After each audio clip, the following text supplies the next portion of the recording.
A true war story is never moral.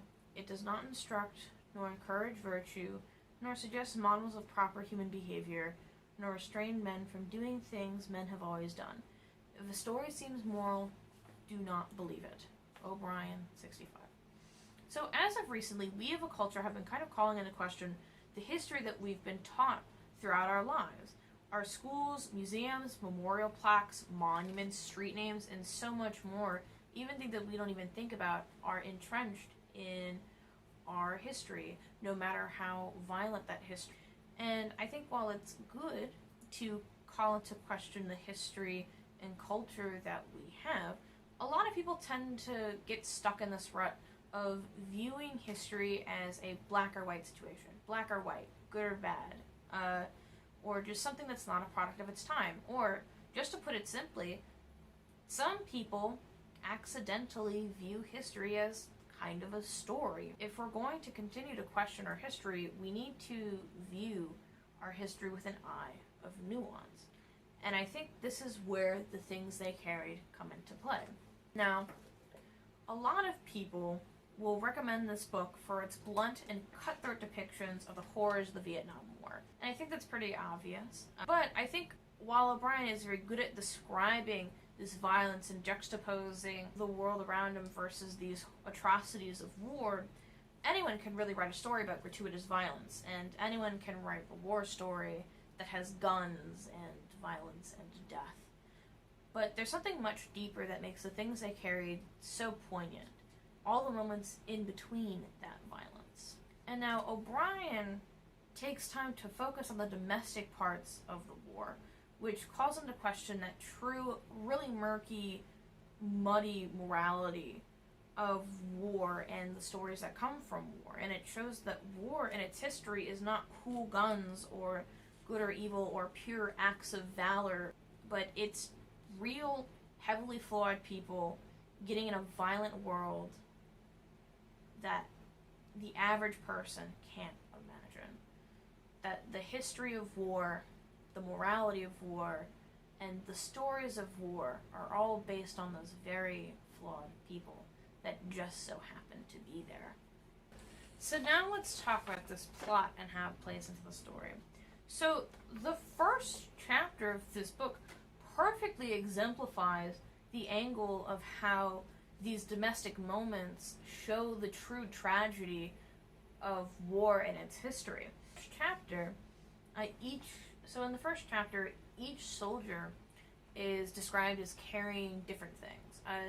They're carrying, such as Rat Kiley, where he's carrying his comic books from his life, and Lieutenant Jimmy Cross carrying these letters from a girl named Martha, who is someone that he has a crush on, but she doesn't necessarily like him back. And these pieces of personal history, they're not only given to the main characters. Like, I think in a lot of series, you might have this question by giving the letters to Lieutenant Jimmy Cross and making Lieutenant Cross kind of the main character of the story, but every single character, no matter how big, no matter how small, no matter whether or not they stay alive throughout the entire book, or if they die in the first chapter, such as Ted Lavender, they're all given these things that they carry with them. They all are given a piece of history. And this choice highlights that every single person in war, no matter how unimportant those soldiers seem, no matter how much of the spotlight of history that they get, these people are not just pawns in a war story. They are actual humans with actual lives. And they all had needs and aspirations. And this is taken even further. This is not in the first chapter. The part I'm going to mention is a little bit later in the book.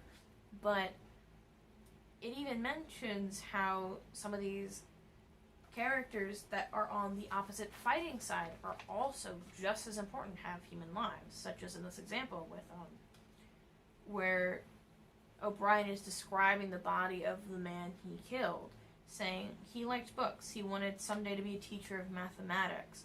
At night, lying on his mat, he could not picture himself doing the brave things his father had done, or his uncles, or the heroes of the stories. O'Brien, 119. And also, kind of ironically, the fact that the author is even making up the story about, this person that he doesn't even really know, aside from the fact that he killed him, quote unquote, it even more highlights that these stories come from very flawed viewpoints of people rationalizing war, because he's sort of taking the initiative to making up the story about someone he doesn't even know exists. So that's a fun little interesting tidbit, but, throughout the novel in general, whether it be that first chapter, whether it be that tidbit of the man he killed, or whether it be throughout the entire book, there's a great emphasis on attempts to rationalize and cope with what's going on the battlefield, which has clouded the judgment of these soldiers, such as Lemon and Rat Kiley playing catch with a grenade, or Azar, who right after giving chocolate to a child, then just says, "War is a bitch." He shook his head sadly. One leg, for Christ's sake, some poor fucker ran out of ammo. Brian, page 30, which kind of shows his sort of cynical disillusionment with the world. He is making, kind of snide comments about someone who is missing a leg through the tragedies of war by rationalizing this. Or even the character of Norman Baker, whose life has been consumed by war to the point where he can tell time at any given moment, any time of year, no matter what situation he's in, because his life has kind of been surrounded by war. His life has been indoctrinated by this war. Or, on another note, Baker's imposter syndrome, where he feels, he knows that full well that many brave men do not win medals for their bravery, and others win medals for doing nothing, which is page 135. He feels that he's super unaccomplished for not winning that one Silver Star medal. Even though he's won so many other medals, he's done so many things with his life, he's been a part of war, but he's kind of clouded by, the expectations that were set upon him, and he's clouded by the way of war, and there's a dissonance between what actually happened on that battlefield and the stories that we tell about war, to where he feels like he's done nothing with his life by not getting one simple award. So, now that we're done with plot, let's touch a bit on techniques. So, one of the prime techniques that O'Brien uses is his blunt and simple diction, and characters talk in a way that real people do, rather than kind of a profound, weird way, such as, Lieutenant says, make me out to be a good guy, okay? Brave and handsome, all that stuff. Best platoon leader ever. That sounds something like just a random person would say, if they were talking about war. That doesn't have any sort of, wordplay to it. It's just kind of how people would talk. And also, a lot of times, the author will just straight up tell his experiences and the way that he feels about war.